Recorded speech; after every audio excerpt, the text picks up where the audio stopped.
So welcome everybody to the first of our Kotahitanga webinar series. This is really exciting and something that we've been thinking about doing for quite a while, and hopefully will be a great way for us to interact and learn from each other, which is really what these sessions are about. It's an opportunity for everybody to come together and share their learnings. And today we're very lucky enough to have Bill Rainey and David Robinson with us, who are going to be talking about getting through impasse. When do we walk away? I know that in the original invitation, Kerry Morris was going to be joining us today. Unfortunately, she's not able to attend, but we will carry on without her, but she does send her apologies. And I'm sure we'll see her on subsequent webinars in the future. So just a little bit about our topic for today, getting through impasse. When do we walk away? We all experience parties who are stuck, and some are more stuck than others. And today, Bill and David are going to be talking with us about some of the strategies that they use when parties are in that situation and how they help them move forward. And we're also going to, as part of that conversation, talk a little bit about how do we assist parties when they're not able to reach an agreement or can only reach a partial agreement. How do we help them move forward from that and formulate a realistic plan so that when they do leave the mediation session, there's some clarity for them going forward. So those are the two things that we wanted to talk with you all about today. But to start off, I'd just like to introduce David and Bill and thank them again for coming along today. So I know many of you will know them already, but just to finish off, David is an FDR and PFM provider with FairWay with many years of experience. David, do you want to say hello? Good morning. Good morning. Nice to see everyone who I can't see. And we also have Bill. Bill's based in Nelson, and he's a mediator, barrister, and adjudicator. And he works a lot with FairWay as a FDR provider in the family space, but also doing a lot of commercial work as well. Hi everybody. Really nice to be here. Hi, Kirsty. Good wave. Yeah. It's weird, isn't it? Looking, it's like a big apartment block with all these people in their rooms, sort of staring back at you. Yeah. No, very cool. So to start off with, what we thought we would just do is, and hopefully it's going to work because this is our first webinar, so some of these things are a bit new for all of us, is we're going to do a poll for you to start thinking about some of those impasse strategies that you use. So the poll has a question, and the question is, what is your go-to strategy for breaking an impasse? So I'll launch the poll now, and you'll be able to see it on your screen or answer it by going to the bottom of your screen and the polls. So let's get that started. What we're going to be talking about today, because that's what you're all here for. But the results of the poll were quite interesting because a lot of us have got our go-to strategies and things that we like to do. And today is a bit about talking about that and finding out what Bill and David do. So when an impasse happens, I suppose one of my first questions for David and Bill is looking at what is an impasse to how would you describe it? What does it look like to both of you? Bill and David? Oh, yeah. Hi. It's a bit freaky, all this technology, isn't it? And concentrating. David, do you want to go first or shall I? How are you down there? I'm wondering if David's muted, Sam. I just wanted to double check that. No, he's not. I can't seem to hear him, and I'm sure he ought to be talking by now. David's got his mute sign showing on the screen. Okay, let's have a look here.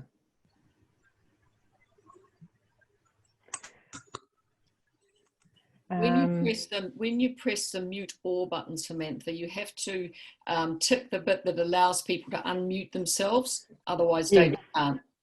Okay. All right. Let's see. David, can you hear us now? We can't hear you. Sorry. I'm very sorry about these technological issues that I'm having today. I don't normally have problems with Zoom. Let's have a look.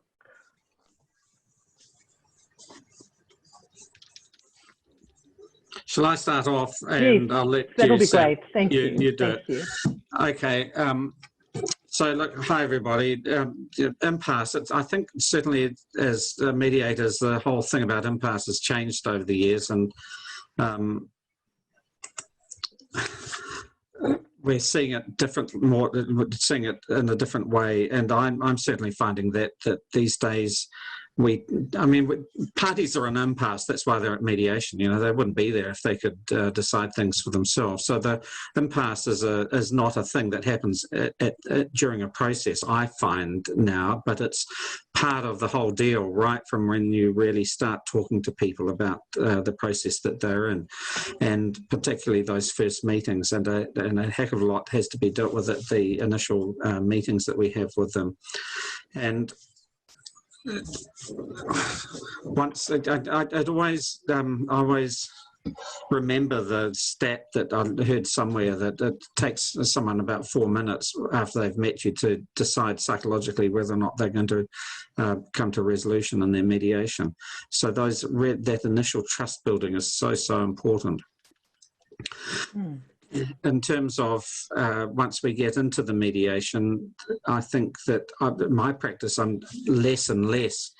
I think when I started doing family mediation, when I was a family lawyer for about 20 years in Nelson here, when we got to impasse, there was a bit of a feeling that you had to take people out of the room and sort of whack them around the ears a bit and try and help break the impasse that way. I find I'm doing less and less of that now, that it's more a discussion of in the moment of what's happening.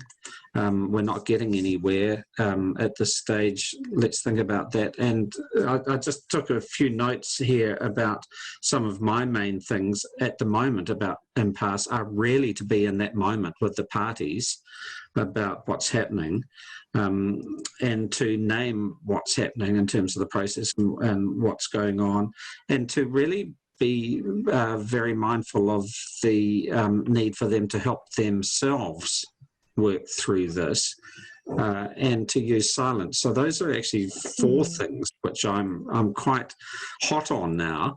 I think as an early mediator, I was always scared of silence in the room, but now I'm just using it a heck of a lot more to allow people to really reflect on what's happening. Yes. Thank you, Bill.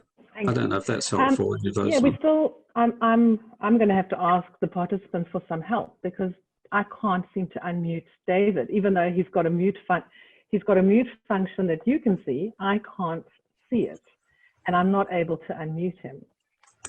And I know that all of you are great Zoom mediators. Perhaps someone has a tip that I could use to try and unmute him. Well, why don't we just unmute all, and then people can mute themselves privately? I've tried that, but it doesn't seem to be working for David. Any luck, David? If you say hello? No, we still can't hear you. Gosh.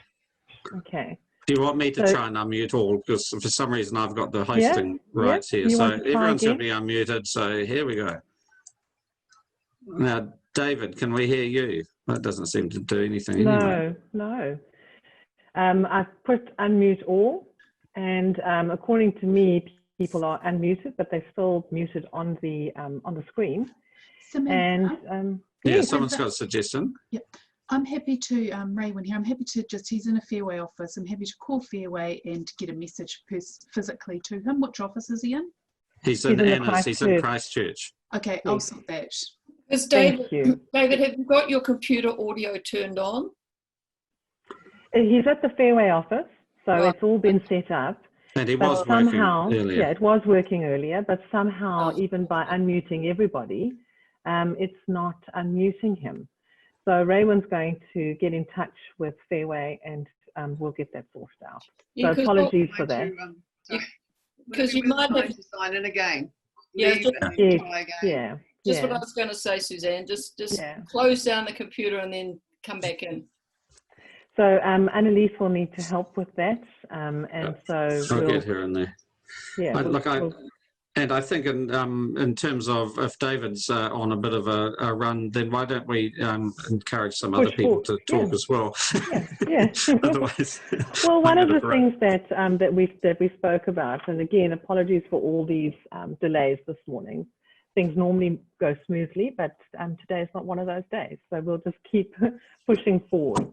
So one of the things that you were talking about was around impasse and the idea that impasse starts really when the parties first contact you. And we know that for them, there's obviously an impasse, otherwise they wouldn't be coming to mediation. And our role right from the beginning is to try and help them move forward from that. And so that preparation phase is really, really key.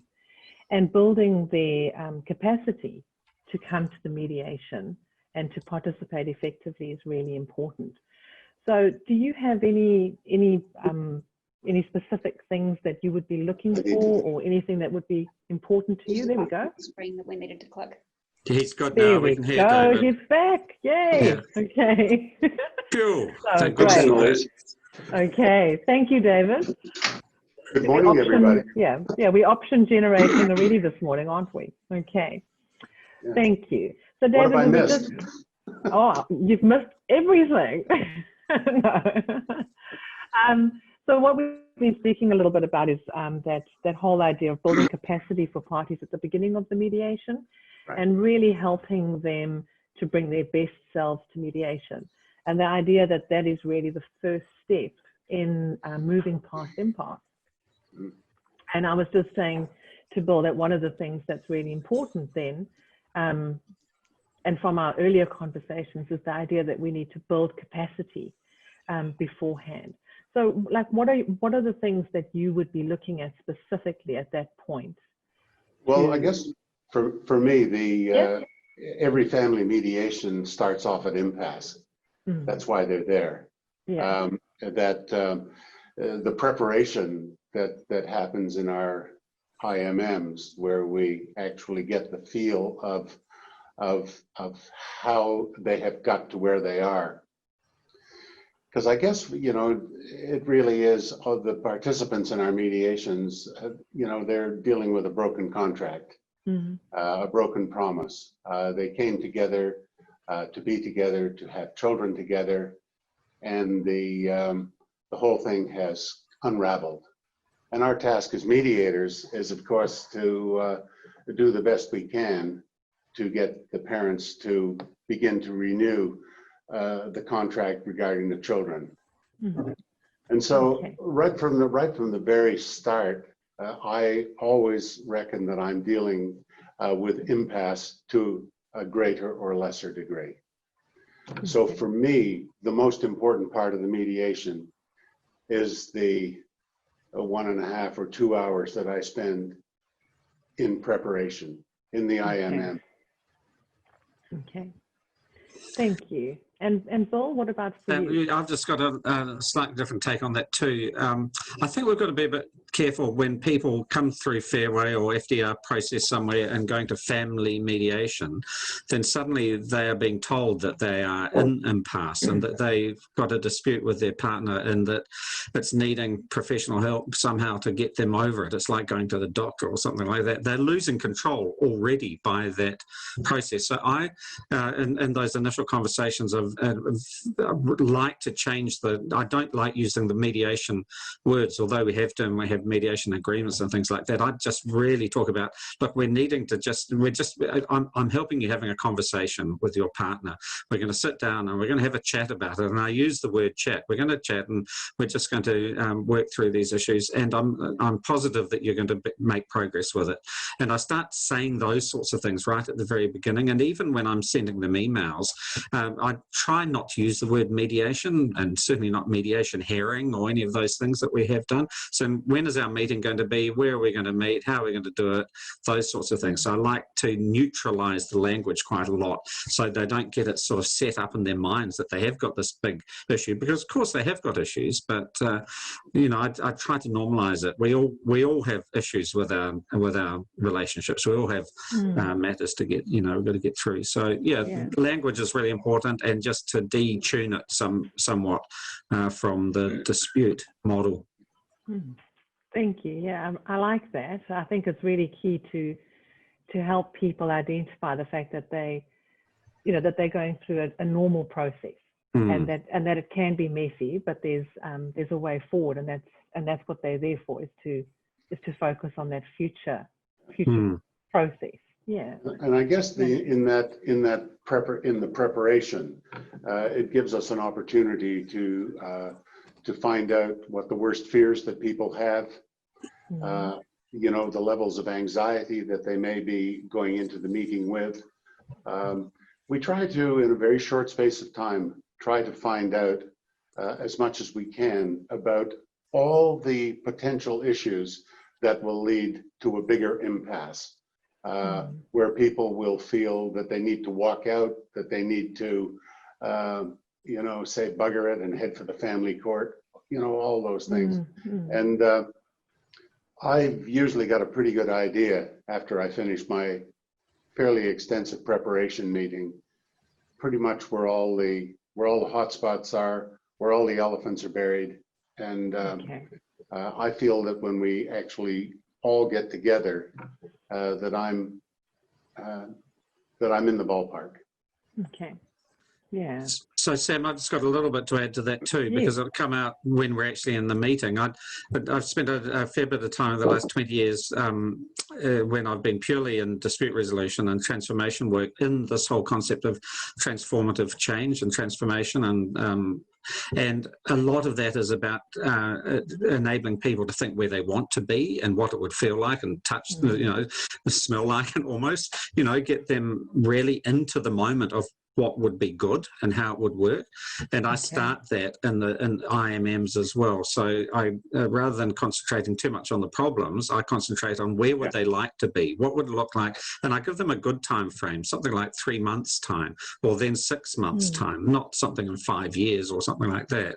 But what would it look like in 3 months time or 6 months time? And you know, how would you both be acting? How would the kids be feeling? Those sorts of things. I really just explore that for some time, you know, 10 minutes, something like that, 10 minutes, quarter of an hour, really go through it so that we can tune their brain in again into another mode out of where they are at the moment. And I will discuss this as that's really one of my go-to things now, actually in the JMMs as well, is when both parties are. So I can talk that through a little later if you like. We do. Yes, yes. Anything to add there, David?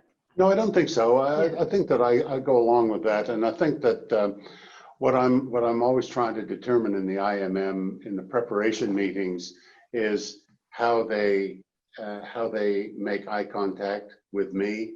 I ask them how they will feel about making eye contact with their ex. What their body language will look like. Are they going to require, you know, a lot of breaks? You know, try to get the feel of how they're wanting. I talk a lot about the use of language, how they can use softer language rather than, you know, the harsh argumentative language which they have perhaps become accustomed. And you know, and I think one of the things that I do is that I try to determine how able they are to negotiate, because one of the tools I suppose I use is by asking people if they've had 500 arguments in their relationship with their ex, and of course they will say yeah, of course. And I asked them if they took the content of the argument away, would it sound like the same argument? And invariably it's yes. So I try to help them understand that when we go into the JMM, we're going to try to reframe a lot of the arguments so it doesn't look like and feel like and seem like the same old recycled argument, because they know the answers to that old argument already. Yeah, yeah. You know, and we're trying to you know, pursue something just a little bit different. Okay. And some people are nervous about that, and some people are really excited about that. Sam, I So just think also sorry. one additional point on the IMMs. I think it's really important that we don't be too formulaic about how we do these IMMs. We've got to listen in them a lot, and I am forever picking myself up to listen. And one instance I remember is a one where there was a supposed bikie member who was the dad, and I had a whole lot of cognitive biases about who this person might be, and you know, all sorts of things were going around in my head. And I thought, well, whoa, just be careful here. And as soon as I started talking to him, I thought, well, he seems quite a nice sort of guy. And I was talking to him and listening to him and hearing his story, so that he felt engaged in the process. And when it actually came to the JMM, he offered an apology about how he had been right at the very, very beginning. And we were almost all in tears. And it was just such an amazing mediation. Yeah. And I think that we've got to be, we always have to be careful to listen. You know, even though we're professional listeners, we've just got to, that's the thing, we've got to really pick ourselves up on all the time, I think. That's my feeling.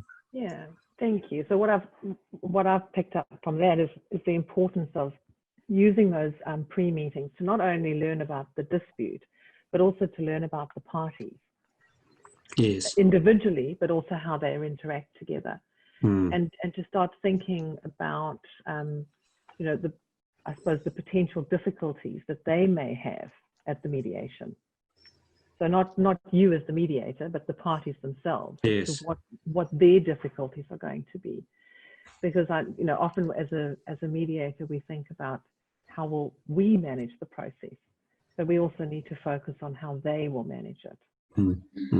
I think also, if I might just add here, sneak in, because I just heard the word apology. I think I always, I didn't used to, but I'm increasingly now bringing up the concept of apology. Does anybody feel that they need to apologize, or do they need to receive an apology? Because if someone is going into a JMM and all they're really wanting is an apology and they don't get it, well, you've got an impasse.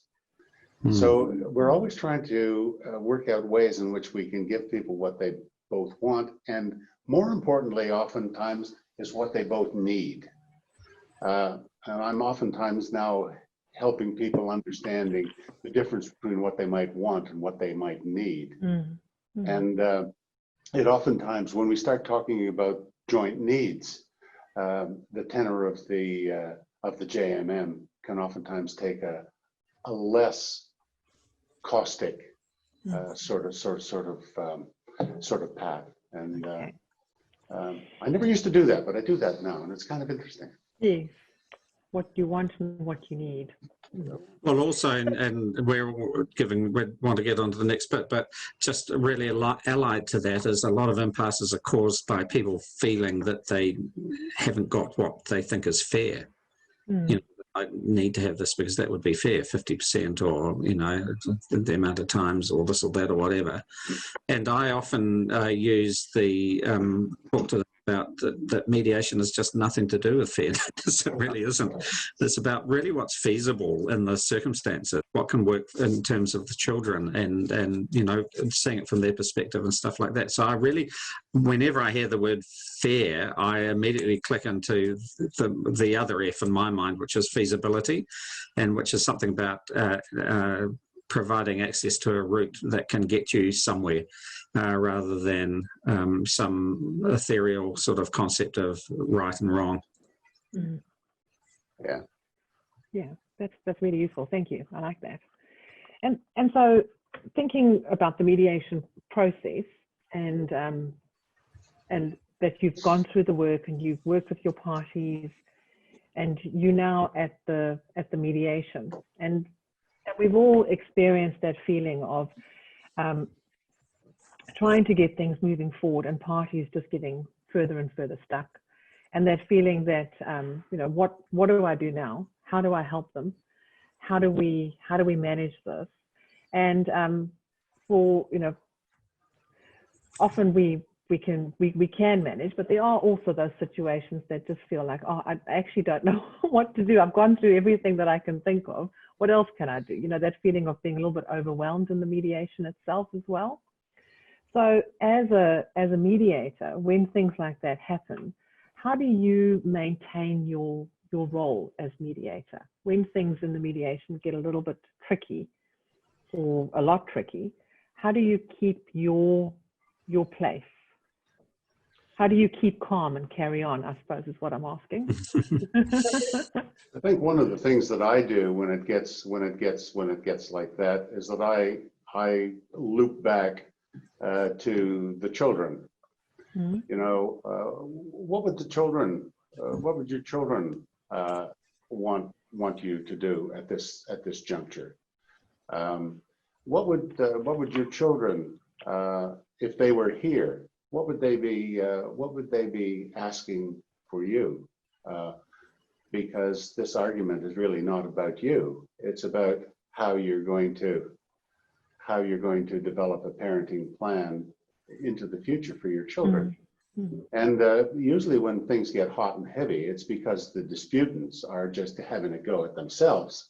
And the children might as well be a million miles away. Mm-hmm. So one of the ways that I bring it back, and maybe that's reality testing, I'm not sure, but I always loop it back. Let's focus on the children for a while here, and try to imagine what their perspective would be about how we break this deadlock, okay, with this fury that's developing. Okay. Yeah. And I think reflecting on that, I had one the other day where I think one of the wonderful PFM providers had told one of the parties that it's important to bring a photo of the children into the mediation, and they had done that. It was on an iPad, and so we had the iPad sitting on the table, and it was quite good. I find I don't often have that. I try to talk about the kids, and I say, have you got any pictures and those sorts of things.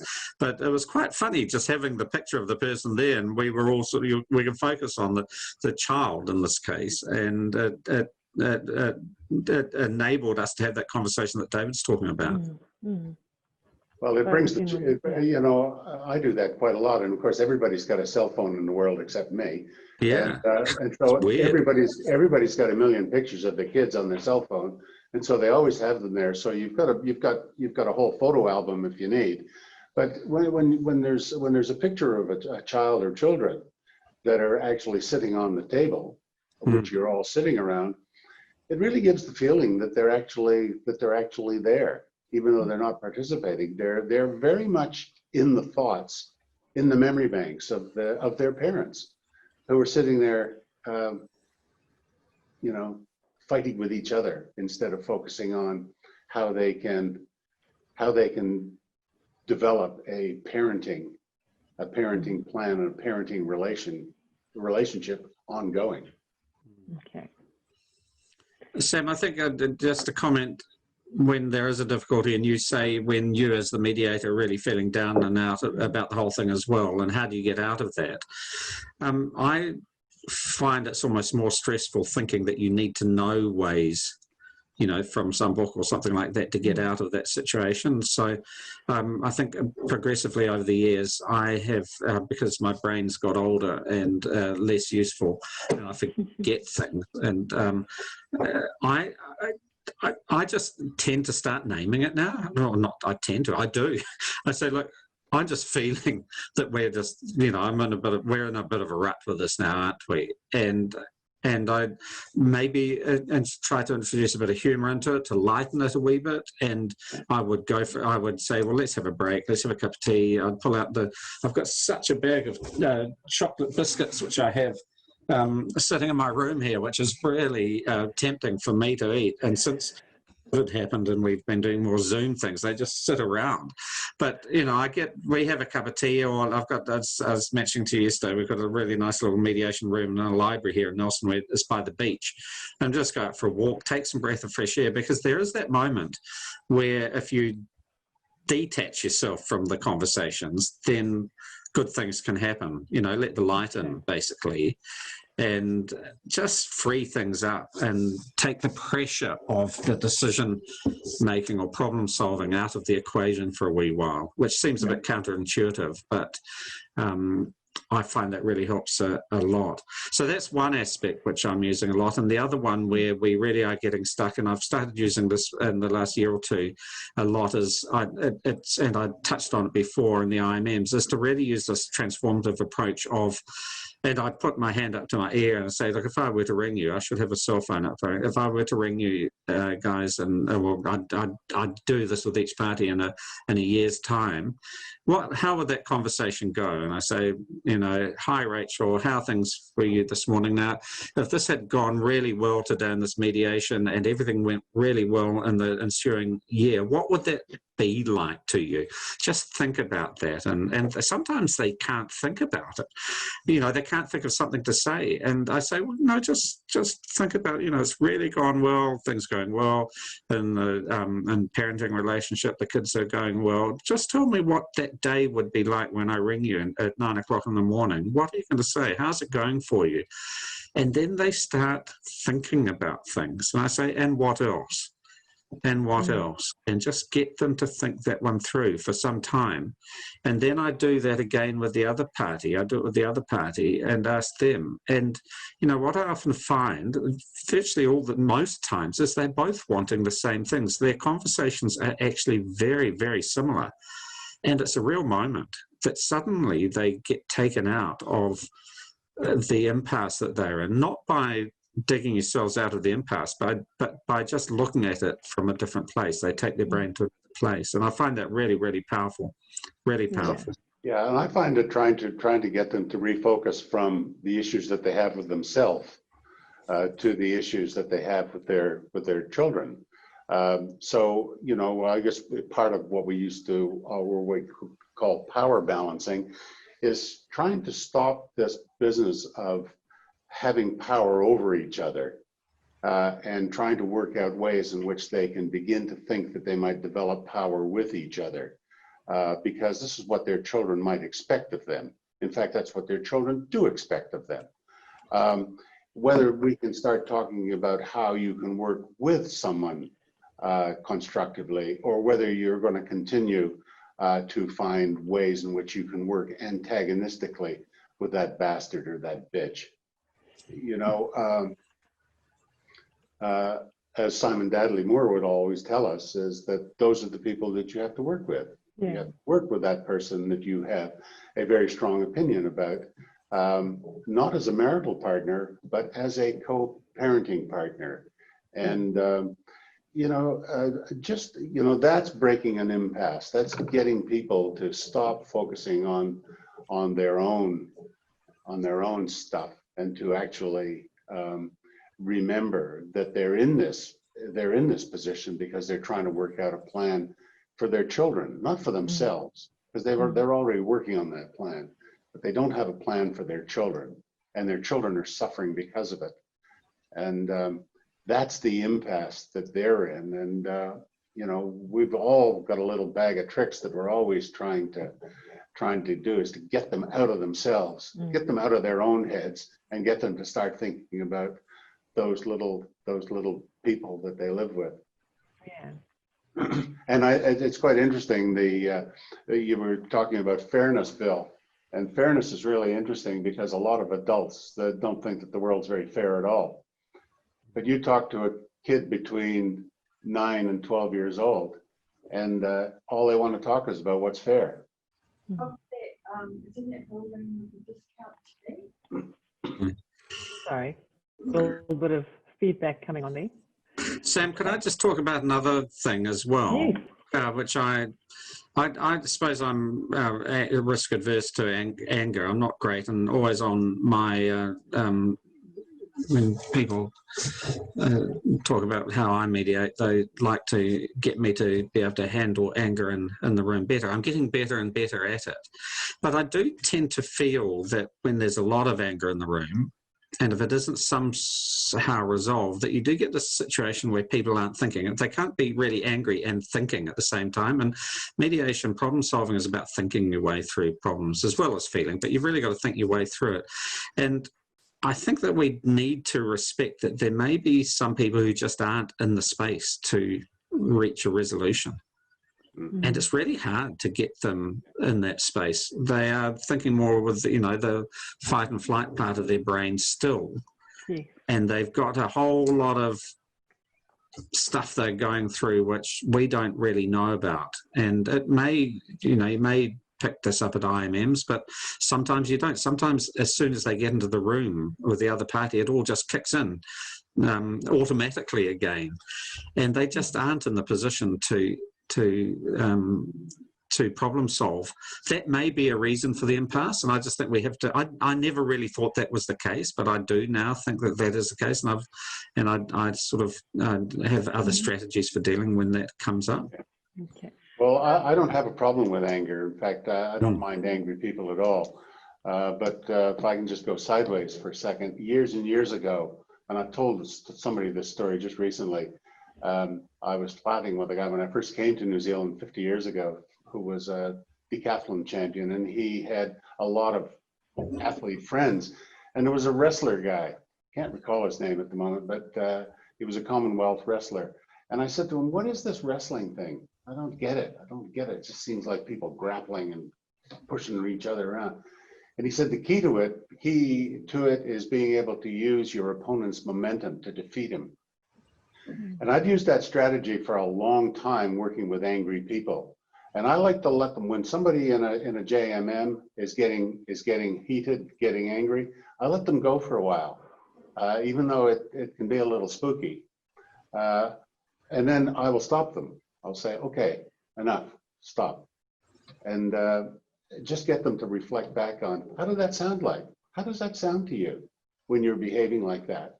When you're putting somebody else down, or you're raging and raving like a semi-lunatic, just stop for a second and see how that sounds, because that's what your kids have to listen to.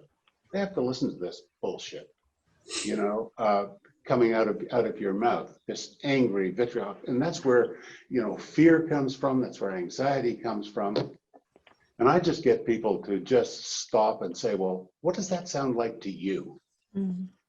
And,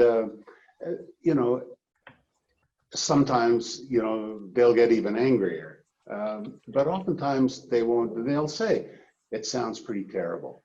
Mm-hmm. It sounds pretty awful." And oftentimes the other party will come in and say, "Well, yeah, it does sound awful. And I wish we could figure out some way that we can get beyond that so we don't have to do this." Mm-hmm. And all of a sudden you're kind of breaking an impasse. So I think just the issue was anger, is that now I've been working with angry people for a long time. When I was working with prisoners and really angry people, I learned to not be afraid of anger, and what I try to do with anger now, and some of those big emotions, I, like the wrestler, I like to use the momentum of the anger to knock the angry person off balance and get them to reflect and start to develop some sort of a cognitive process. Thank you. Yeah. So there are different. There's been so many great strategies that the two of you have put forward that we can all use, and Bill, just coming back to your idea that you spoke about, the fact that that sometimes people aren't ready to mediate, or the mediation is the energy has finished for that particular session.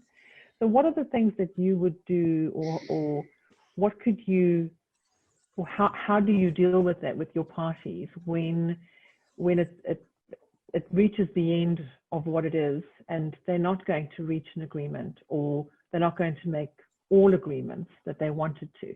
You know, we all know parties who come in with 10 very specific things that they want to talk about and reach agreement on, and sometimes it might be that they only manage to find a way forward on 2 of them. What are some of the things that you would be thinking about then? Okay, so probably a few things there. One technique I do use, and I certainly use a lot with relocation mediations, where the parties want to shift houses and things, is I say, okay, you don't agree that the other party's going to move to another town with the children. So I do an if there. I say, if you could agree, what would it look like? Just let's I accept you don't agree, and that's one of the options. But if you were to agree, what would it look like? What would be the best solution for you? So I get them to do a bit of an exercise of really going through it, so they think it all through. And often those ones where they still haven't agreed, I tend to, and they've got lawyers waiting in the wings or something like that, or they think it was going to go to court there. I say, why don't you take these options to your lawyer and have a talk about it and come back to us and with your legal advice and see where we go from there. So I give them a chance to take not just their position, but also what their position could be if they really were to think, because I think certainly with those difficult mediations, the parties don't really think that much about the other side's viewpoint and what it might look like for them. So that's one. I certainly, since Zooming, I'm using a lot shorter sessions. JMMs, 3 would be max, 3 hours, but 2 hours, 2 and a bit hours, and because it's sort of relatively easy bringing people back. Okay, and then say, well, go away and think about these things, think about the options. I ask them to think about some constructive solutions to come when we come back, and then we come back in a week's time or 2 weeks' time. But I don't push it because with FDR you don't have unlimited time, and I think if we, that's a little thermometer we have in our own brains about, is this being constructive or not, and if it isn't really, then I tend to shut it down a wee bit and say, well, okay, we've done enough here now. And come back, be available for them. So the idea of moving away from that one-day model to breaking things up into manageable pieces for the parties. Yes, definitely. And David, I guess from, we're basing everything around impasse, is that, when parents are developing parenting plans with, say, children under 5, that I remind them that my experience would say that by the time your child turns 16, which is in, say, 11 years from now, the chances are that you will have somewhere between 6 and 10 different agreements, because circumstances change. And we can play here in Christchurch, we can talk about earthquakes, massacres, COVID-19, all kinds of things that nobody ever anticipated. And so I'm always trying to say that you will have a continual impasse if you're not able to think strategically how you're going to deal with something that comes up when it comes up, rather than panic and go into your old mode of functioning. Because mediators and judges are not always going to be at hand. And so I guess there's an educative tool there, is helping people learn how to feel comfortable about breaking their own impasses. Because, life is just about one barrier and impasse after another. And they pop up when we oftentimes least expect them.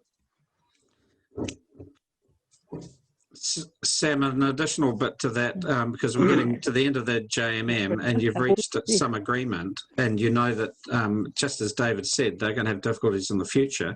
I seem to be spending a lot more time on that part of the agreement, which is, okay, we've agreed this, but then the clause is, if down the track you disagree, so I have my general communication clause in the agreement is that they agree to communicate in certain ways, and I try to put something in there, so at least once a week or something like that, they do actually talk, either face to face or by phone, and if they disagree on an aspect, what are they going to do? And my go-to one is that they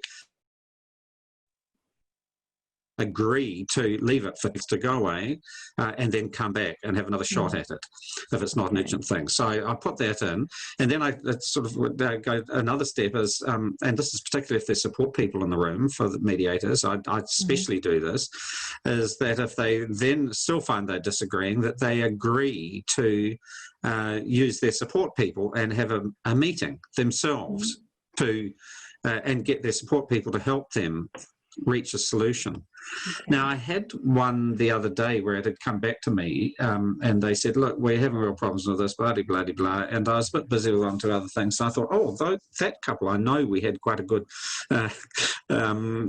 communication disagreement clause in there. And so and they, of course, had forgotten they'd done it, really. They'd had that. So I copied it into the email and sent it back to them and said, look, remember you did this. Remember you're going to talk to your support people. Why don't you do that? Because that's what you agreed to do. And I haven't heard from them since. So I don't know if it worked or not. I should have. But I just think we can be a bit more proactive around disagreements, not just assuming it's going to blow up and that's the end of it. Because, of course, courts are useless. No, even if it's the most urgent case, you can't really get into a court or get a result for months. So that's no option. And we're not always going to be around. I like being around for once, twice, perhaps 3 times with, even 2 reviews of people. If I've got enough hours, I'll do it. But then I like to leave them with the thought that, when, as Dave says, they may not agree to this, so how are they going to get over that impasse? I really like to agree to it. I really like the focus that you both have, which is on building capacity. Building capacity to come to the mediation, building capacity during the mediation to deal with those sticky situations, and then looking forward what you can do to maintain or to help yourselves when you get stuck again. Because we all know that parents in family mediations will get stuck again, and the hope is that they'll be able to start using some of those strategies themselves. So thank you both. That was really useful. Before we finish, and you're not off the hook yet, you can't go and have your lunch just yet, sorry. I just wanted to see if anybody had any questions. And I know that there are quite a lot of you today, and I'm sure everybody's got a lot of questions, but let's see if we can answer a few of them. If you'd like to type it in, or we'll see where we go from there into the chat. Sam, it's Brian Lamb from Invercargill. How is everyone? Good. I don't have a question, but I've just found today really, really helpful and insightful, and I'd just like to thank David and Bill very much. It's been well worth the time, and I'd like to hear a lot more of their views, and it's just been really good. So thank you both very much, and everyone. Thank you. Thanks, Nicola. Yeah. Thank you.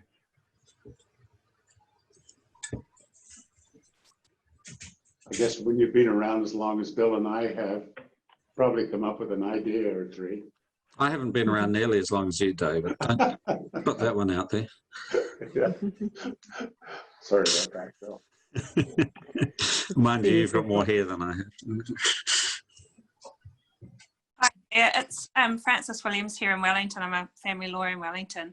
I just wanted to say it's been really good to hear from you guys about what happens during FDR mediation, because oftentimes we're sending people off and we don't sort of know what happens from that.